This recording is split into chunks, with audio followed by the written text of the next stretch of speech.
Hi everyone, my name is Dr. Katie Guggenheim, and I am the Director of Synthetic and Analytical Chemistry here at Emery Pharma. So a little bit of background about myself. I did my PhD at UC Davis in synthetic organic chemistry, and then I did a postdoc also at UC Davis in the field of enzyme engineering. Today I will give you a brief overview of our company, focusing on the services we offer in synthetic and medicinal chemistry. I will be going over our various capabilities and how we would conduct a synthetic project from start to finish by walking through a typical example or case study. I will also show some detailed videos of how our analytical instruments work and how we utilize them to conduct synthetic chemistry projects. Emery Pharma is a contract research organization servicing a wide variety of clients in biotech, pharmaceuticals, veterinary medicine, food science, materials chemistry, and more. We have a bioanalytical department specializing in method development for quantitating analytes of interest in complex biological matrices, such as blood, plasma, urine, and other biological tissues. Our analytical department also develops HPLC and LC-MS-based methods for drug substance, drug product, and raw materials release testing and stability studies. What I will focus on in this presentation is the Synthetic and Medicinal Chemistry Department, which offers custom synthesis services to pharmaceutical, biotechnology, and consumer product companies, as well as academic institutions. Collaborating with companies and institutions in this way can help them to mitigate the rising cost of general R&D and drug development by using our equipment and labor exclusively when needed, reducing upfront capital investments for these expenditures. In the Medicinal Chemistry Department, we assist and support clients and collaborators to develop novel, safe, and effective drug-like molecules. We are able to characterize all resulting molecules rapidly in-house with our analytical instrumentation, including our Bruker 400 MHz NMR, capable of analyzing different nuclei, including but not limited to proton, carbon-13, fluorine-19, and phosphorus-31. Running 2D experiments is also an option, including COSY, NOSY, HMBC, HSQC, and more.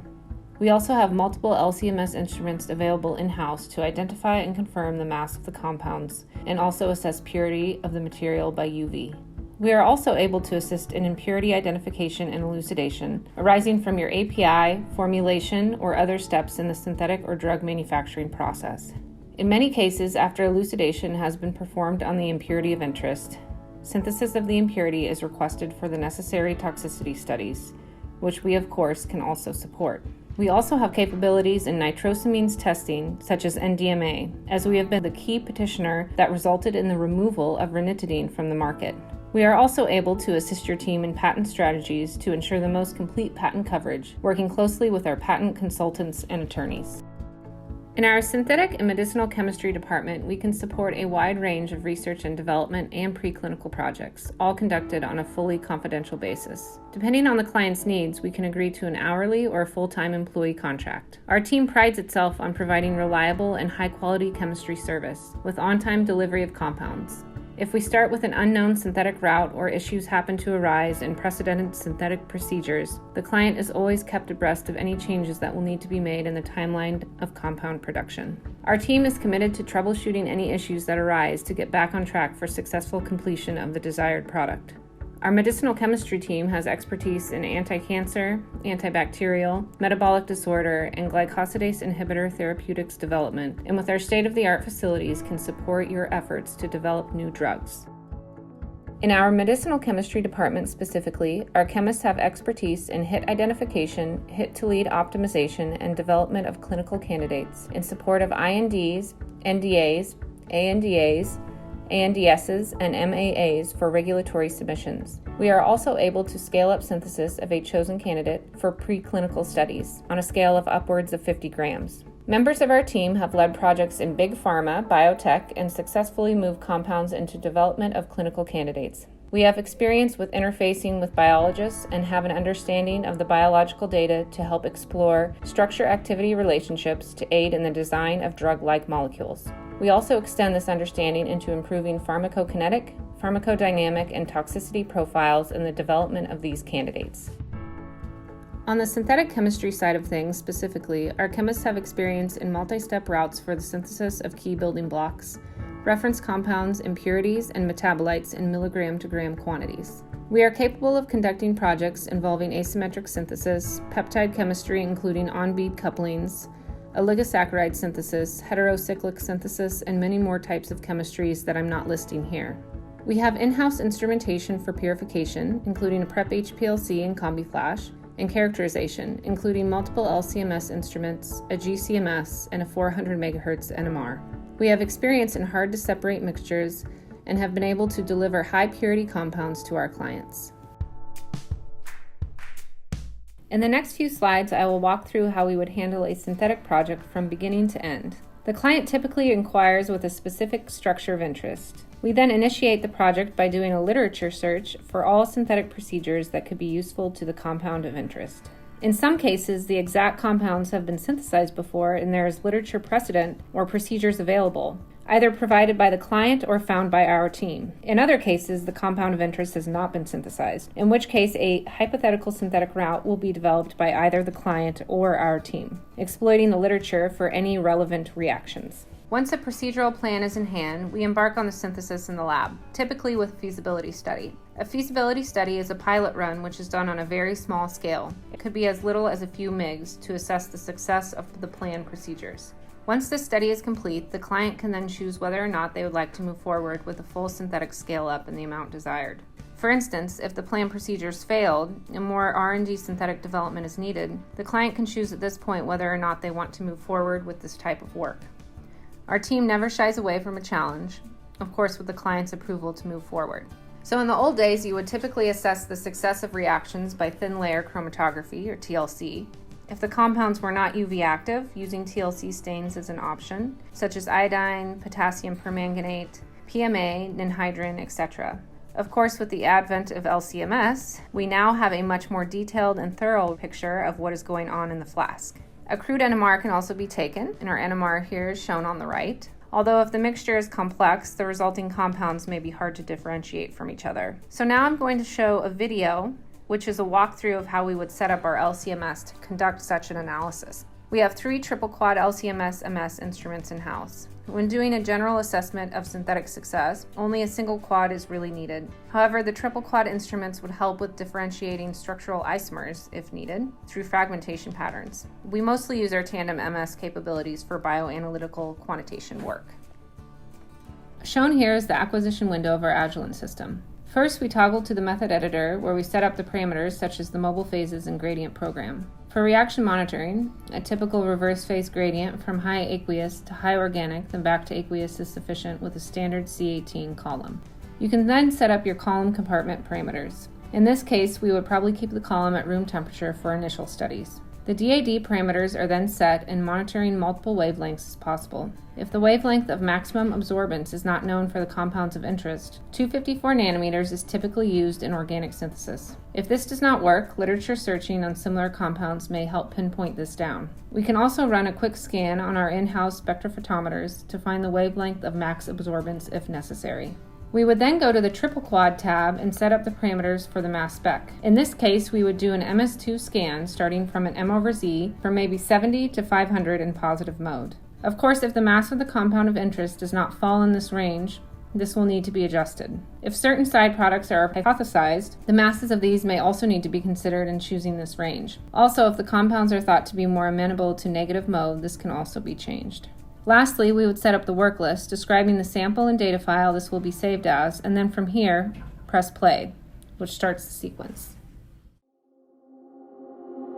This is showing the injection of the sample and the needle wash, which is typically done 3 times. The needle wash is done to prevent carryover of compounds from sample to sample.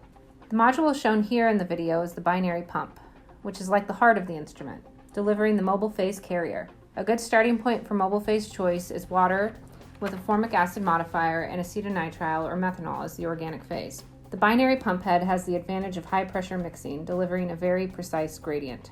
The module shown here is the column compartment, which has heating capabilities. The column is responsible for separation of the resulting reaction mixture, and a standard C18 column is a good starting point choice as the stationary phase. From the column, the compounds travel to the DAD detector, or diode array detector. This compartment has a visible lamp and UV lamp. This is responsible for affording the UV chromatogram result. From the DAD, the compounds travel to the mass spec detector, which contains an ESI source or electrospray ionization source and quadrupole mass analyzer. This is responsible for the total ion chromatogram result output, showing you the masses of the compounds contained in the mixture. Now you can see the overall instrument setup containing all aforementioned modules. The video is now in the data analysis software, showing a resulting TIC chromatogram, or total ion chromatogram, above and the UV trace below. The total ion chromatogram contains all of the masses found throughout the entire run. If you double-click on the TIC, as you see here, the mass spectrum will appear at the retention time of interest, which you can now see at the bottom of your screen. In this case, the major mass shown at the retention time that corresponds to the height of the peak in the TIC is 164, giving a mass of the compound to be 163 when in positive mode. Since this is the major mass that appears in the mass spectrum at this retention time, this peak is likely pure 164. You can walk through the whole run to see the mass spectrum at each time if desired. If 163 is your compound of interest, this would then be good news. There's also another peak in this chromatogram to assess as well, which could possibly be a side product, starting material, or other possible isomers of your compound. So to reiterate here on the next slide, say we are looking for a product with the M/Z of 164. This shows that the reaction generally worked in our favor, as given by this chromatogram. If this were the final compound that the client wanted, we could then scale up this process and develop a purification method. We have capabilities of scaling up your synthetic process, ranging from a few mgs to tens of grams. Our synthetic team has capabilities in handling air and moisture-sensitive compounds. We are also capable of handling nuanced mixtures of structural, regio, and stereoisomers. In this example, the client had requested synthesis and purification of these regioisomers, with the general structures shown here. Of course, full structures are protected by the NDA we have signed with our client. We initially had success in synthesizing these compounds using literature precedents. The crude LCMS shown on the right was the result suggesting this success, which actually looked pretty clean for an unpurified mixture. From here, we scaled the reaction up to about 25 grams, as the client had requested 10 to 15 grams of purified material. With this larger scale crude material, in which we recovered about 20 grams after workup, we set out to develop the method for purification of the two regioisomers on our in-house preparatory HPLC, shown on the next slide. We also have a combi flash, shown on the left, for normal phase purification and can run a silica gel hand column, shown on the right, if necessary. In the case of these two regioisomers, which were very polar, we chose a reverse phase purification system on the PrEP HPLC. For the separation of these two regioisomers, we chose a unique biphenyl chemistry stationary phase in the column.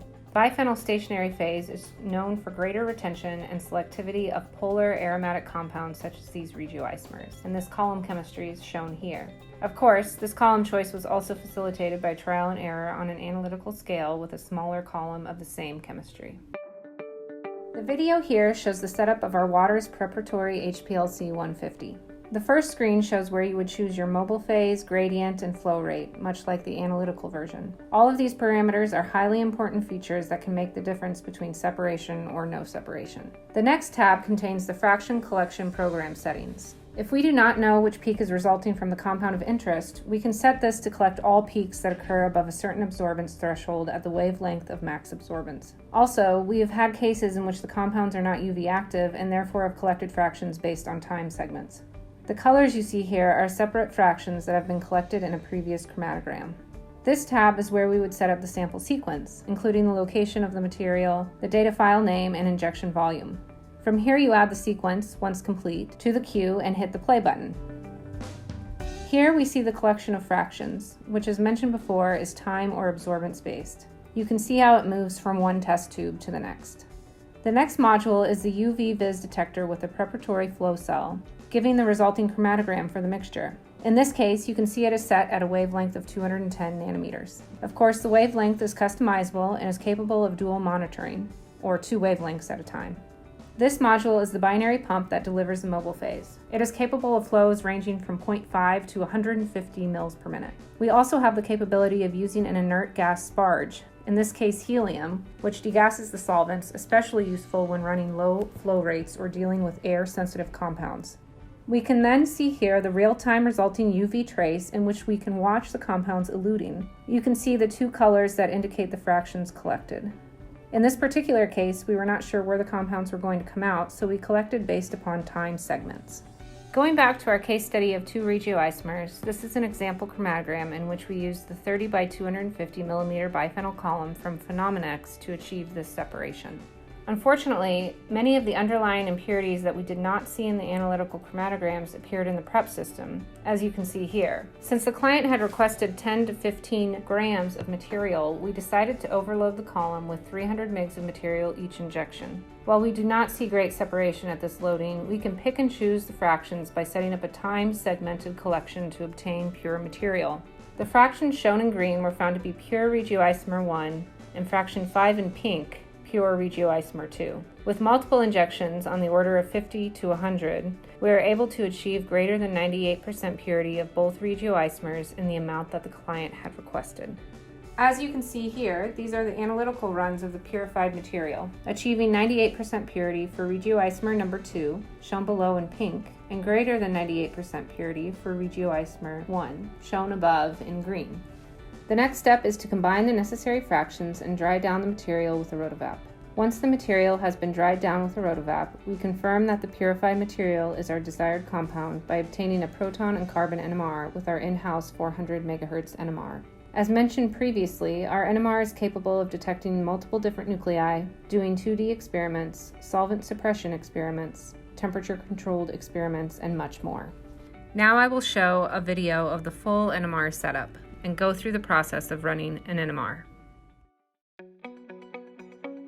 This is the 400 MHz NMR with UltraShield. We first start by using the nitrogen lift to introduce our sample to the magnetic field. Here you can see the sample being added and lowered.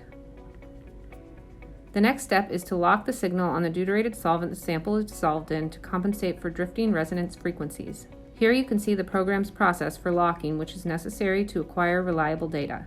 The next step is shimming, which adjusts the smaller magnets in the instrument to obtain a homogeneous magnetic field. This is fortunately done automatically in the program. However, if data is collected in which the shims are obviously off, you can also go back and do a manual adjustment. If assessing a nuclei differing from the previously ran sample, the instrument's probe then needs to be tuned to the nuclei of interest frequency, as shown here in the video. This is necessary to optimize the sensitivity of the instrument.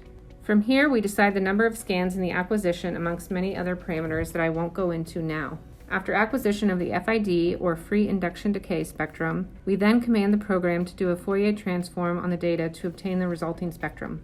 Depending on the chemical environment that each independent nuclei resides in, the decay frequency will differ, giving us the chemical shift in the spectrum, in parts per million or ppm. We can then do an automatic phasing of the peaks and automatic baseline correction, which gives you the program's integration results, shown here. This integration tells you the number of protons in this case, relatively, that is accounted for by each peak.